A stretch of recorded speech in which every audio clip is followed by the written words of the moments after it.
Welcome back to my channel. ಹೊಸದಾಗಿ channel ನೋಡ್ತಾ ಇದ್ದರೆ ಸಬ್ಸ್ಕ್ರೈಬ್ ಮಾಡಿಕೊಂಡು ಸಪೋರ್ಟ್ ಮಾಡಿ. ಸಚ್ಚಿದಾನಂದ ಸಾಯಿನಾಥ್ಗೆ ನಮಸ್ಕಾರ ಮಾಡುತ್ತಾ ಸಾಯಿನಾಥರ ಅನುಗ್ರಹ ಎಲ್ಲರ ಮೇಲೂ ಇರಲಿ ಅಂತ ವಿಡಿಯೋ ಪ್ರಾರಂಭ ಮಾಡ್ತಾ ಇದ್ದೀನಿ. ಸ್ನೇಹಿತರೆ, ನಮ್ಮ ಮನೆಯಲ್ಲಿ ಯಾವುದೇ ಕೆಲಸಗಳಾಗಿರಬಹುದು ಸರಾಗವಾಗಿ ಆಗಬೇಕು, ನಾವು ಅಂದುಕೊಂಡಿರುವಂತೆ ಜೀವನ ನಡೆಸಬೇಕು ಅನ್ನೋದು ಎಲ್ರಿಗೂ ಆಸೆ ಇರುತ್ತೆ. ಆದರೆ ಕೆಲವೊಂದು ಬಾರಿ ನಾವು ಅಂದುಕೊಂಡಂಗೆ ಯಾವುದು ಕೂಡ ಆಗೋದಿಲ್ಲ. ಆ ರೀತಿ ಇದ್ದಾಗ ಬುಧವಾರದ ದಿನ ತಪ್ಪದೆ ಈ ಪರಿಹಾರ ಮಾಡಿಕೊಂಡ್ರೆ, ಬುಧವಾರ ಬಂದು ಗಣಪತಿಗೆ ಅಂಕಿತವಾದ ದಿನ. ಗಣಪತಿಯನ್ನು ಎಲ್ಲ ದೇವತೆಗಳಿಗೂ ಮುಂಚೆ ನಾವು ಪೂಜೆಯನ್ನು ಮಾಡ್ಕೊಳ್ತೀವಿ. ನಮ್ಮ ನಿಂತಿರುವ ಕೆಲಸಗಳನ್ನು ನಿರ್ವಿಘ್ನವಾಗಿ ಸರಾಗವಾಗಿ ಮಾಡೋದಕ್ಕೆ ಗಣಪತಿಯನ್ನು ಆರಾಧನೆ ಮಾಡ್ತೀವಿ. ಹಾಗೂ ಪರಿಹಾರ ಶಾಸ್ತ್ರಗಳಲ್ಲೇ ನಮಗೆ ಬಹಳ ಮುಖ್ಯವಾಗಿ ತಿಳಿಸಿಕೊಟ್ಟಿರುವಂಥ ಈ ಸಣ್ಣ ಪರಿಹಾರವನ್ನು, ಜೀರಿಗೆ ಅನ್ನುವಂಥದ್ದು ನಮಗೆ ನಮ್ಮ ಆರೋಗ್ಯ ದೃಷ್ಟಿಯಿಂದ ಕೂಡ ಬಹಳ ಒಳ್ಳೆಯದು. ಡೈಜೆಷನ್ ಆಗಲಿಲ್ಲ, ನಮಗೆ ಜೀರ್ಣಶಕ್ತಿ ಜಾಸ್ತಿ ಆಗಬೇಕು ಅಂತ ಹೇಳಿದ್ರೆ ಜೀರಿಗೆಯನ್ನು ನೆನೆಸಿ ಅದನ್ನು ಜೀರಿಗೆ ಅಗೆದು ಕುಡಿಯೋದ್ರಿಂದ ಕೂಡ ದಪ್ಪ ಇರುವಂಥವರು ಕೂಡ ತುಂಬ ಸ್ಲಿಮ್ಮಾಗಿ ಆರೋಗ್ಯವಂತರಾಗಿ ಆಗೋದಕ್ಕೆ, ಹಾಗೂ ನಾವು ಏನು ಡೈಜೆಷನ್ ಆಗ್ತಾಯಿಲ್ಲ, ನಾವು ಮಾಡ್ತಾ ಇರುವಂಥ ಊಟ ಇದೆಲ್ಲವೂ ಕೂಡ ನಮಗೆ ಆರೋಗ್ಯ ರೀತಿಯಲ್ಲೇ ತುಂಬ ಚೆನ್ನಾಗಾಗುತ್ತೆ. ಈ ರೀತಿ ಜೀರಿಗೆಗೆ ತುಂಬ ಪ್ರಾಧಾನ್ಯತೆ ಇರೋದರಿಂದ ಸಾಕಷ್ಟು ಜನಕ್ಕೆ ಮನೆಯಲ್ಲಿ ಮಕ್ಕಳಿರುವಂಥವರು ಕೂಡ ನೀವು ನೋಡಬಹುದು. ಹಾಗೆ ಮನೆಯಲ್ಲಿ ಏನೋ ಒಂದು ಪ್ರತಿ ಬಾರಿನೂ ಮುಂಗೋಪ ಜಾಸ್ತಿ ಇರುತ್ತೆ, ಯೋಚನಾ ಶಕ್ತಿ ಕಡಿಮೆ ಇರುತ್ತೆ, ಗಲಾಟೆ ಮಾಡ್ತಾ ಇರ್ತಾರೆ, ತುಂಬ ಕೋಪ ಮಾಡ್ಕೊಳ್ತಾ ಇರ್ತಾರೆ. ಅಂತಹವರು ಇರುವಂಥ ಮನೆಯಲ್ಲಿ ಹಾಗೂ ನಕಾರಾತ್ಮಕ ಶಕ್ತಿಗಳ ಪ್ರಭಾವದಿಂದ ಈ ರೀತಿ ಆಗ್ತಾಯಿದೆ ಅನ್ನುವಂಥವರು ಹಿರಿಯರಿಗೆ ಗೊತ್ತಿದೆ.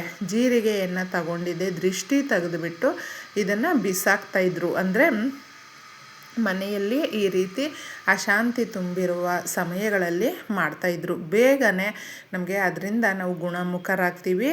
ಮನೆಯಲ್ಲಿ ಯಾವುದೇ ಜಗಳ, ಕಿರಿಕಿರಿ, ಸಮಸ್ಯೆಗಳು ಅನ್ನೋದು ಇರೋದಿಲ್ಲ. ಈ ಥರ ಇದ್ದಾಗ ಜೀರಿಗೆಗೆ ತುಂಬ ಪ್ರಾಧಾನ್ಯತೆ ಇರೋದರಿಂದ ಜೀರಿಗೆಯ ಪರಿಹಾರವನ್ನು ಯಾವ ರೀತಿ ನಾವು ಮಾಡಿಕೊಳ್ಬೇಕು, ಮುಖ್ಯವಾಗಿ ಶ್ರೀ ಮಹಾಲಕ್ಷ್ಮಿಗೆ ಜೀರಿಗೆಯಿಂದ ಮಾಡುವಂಥ ಪರಿಹಾರಗಳು ಯಾವುದೇ ಆಗಿರಬಹುದು ಉತ್ತಮವಾದಂಥ ಫಲವನ್ನು ಕೊಡುತ್ತೆ. ಯಾಕಂದರೆ ಶ್ರೀ ಮಹಾಲಕ್ಷ್ಮಿಯನ್ನು ಒಲಿಸ್ಕೊಳ್ಬೇಕು ಅಂದರೆ ನಮ್ಮ ಮನೆಯಲ್ಲೂ ಕೂಡ ನಾವು ಅಷ್ಟೇ ತುಂಬಾ ನೆಮ್ಮದಿಯಾಗಿ ಮನೆಯಲ್ಲಿ ತುಂಬ ಹೈಜೀನಿಕ್ಕಾಗಿ ಇರಬೇಕು, ಹಾಗೆ ಪ್ರಶಾಂತವಾಗಿ ಇರಬೇಕು. ಜೀರಿಗೆಯ ಪರಿಹಾರ ಅನ್ನುವಂಥದ್ದು ತುಂಬ ಚೆನ್ನಾಗಿ ರಿಸಲ್ಟನ್ನು ಕೊಡುತ್ತೆ ಅಂತ ಹೇಳಬಹುದು.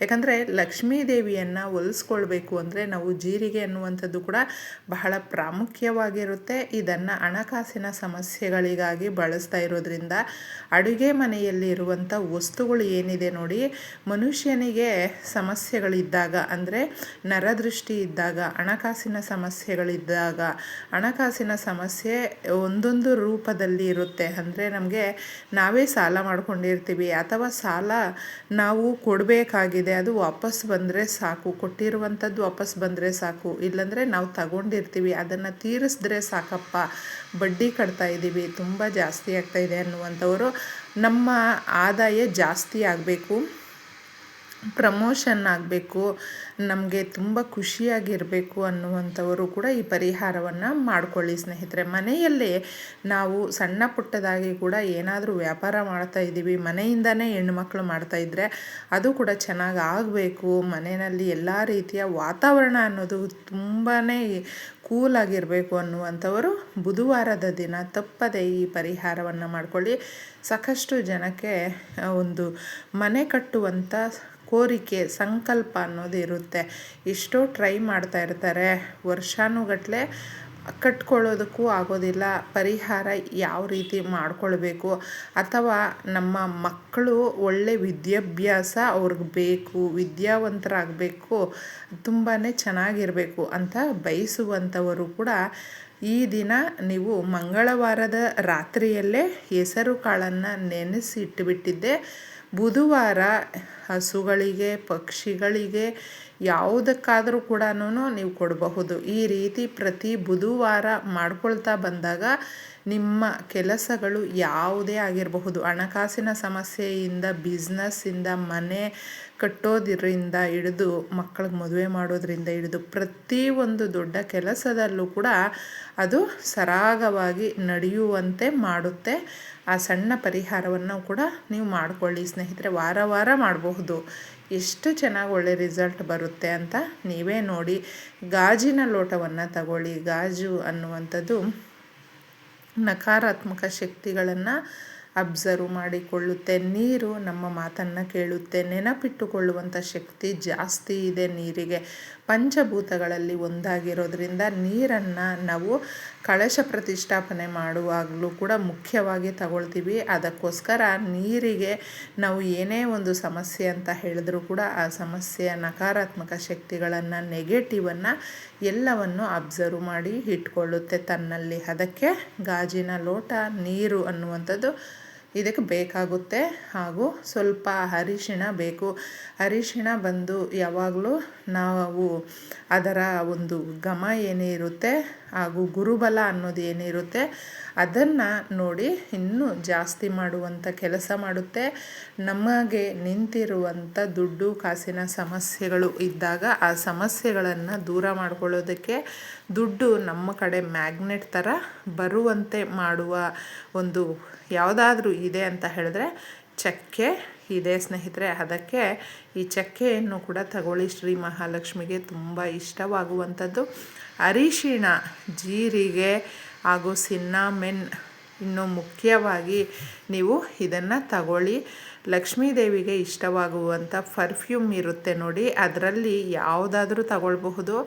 ಜಾಸ್ಮಿನಲ್ಲಿ ಇರುತ್ತೆ, ಗುಲಾಬಿಯಲ್ಲಿ ಇರುತ್ತೆ, ಹಾಗೂ ಸ್ಯಾಂಡಲಲ್ಲೂ ಕೂಡ ಇರುತ್ತೆ. ನಾವು ಪೂಜೆಗೆ ಅಂತ ಇಟ್ಕೊಂಡಿರ್ತೀವಿ. ಈ ವಸ್ತುಗಳನ್ನೆಲ್ಲವೂ ಕೂಡ ಮನೆಯಲ್ಲಿ ಇಟ್ಕೊಂಡಿರಬೇಕು. ಇದು ಎಲ್ಲವೂ ಕೂಡ ತುಂಬ ಚಿಕ್ಕ ಚಿಕ್ಕದ್ದು. ಆದರೆ ಈ ಸುಗಂಧ ಭರಿತವಾದ ವಸ್ತುಗಳು ಯಾರ ಮನೆಯಲ್ಲಿ ಇರುತ್ತೋ ಆ ಮನೆಯಲ್ಲಿ ದರಿದ್ರ ಅನ್ನೋದು ಇರೋದಿಲ್ಲ, ಹಾಗೂ ಬಡತನ ಅನ್ನೋದು ಕಾಡೋದಿಲ್ಲ. ಇಷ್ಟನ್ನು ನೀವು ನೀರಲ್ಲಿ ಹಾಕಿಬಿಟ್ಟು ದೇವ್ರ ಮನೆಯಲ್ಲಿ ಇಡಿ. ಬುಧವಾರ ರಾತ್ರಿ ಕೇಳ್ಕೊಳ್ಬೇಕು, ನಿಮ್ಮ ಸಮಸ್ಯೆಗಳನ್ನು ಹೇಳ್ಕೊಳ್ಬೇಕು. ತದನಂತರ ಇದನ್ನು ರಾತ್ರಿ ಪೂರ್ತಿ ನೀವು ಆ ಜಾಗದಲ್ಲೇ ಇಡಿ.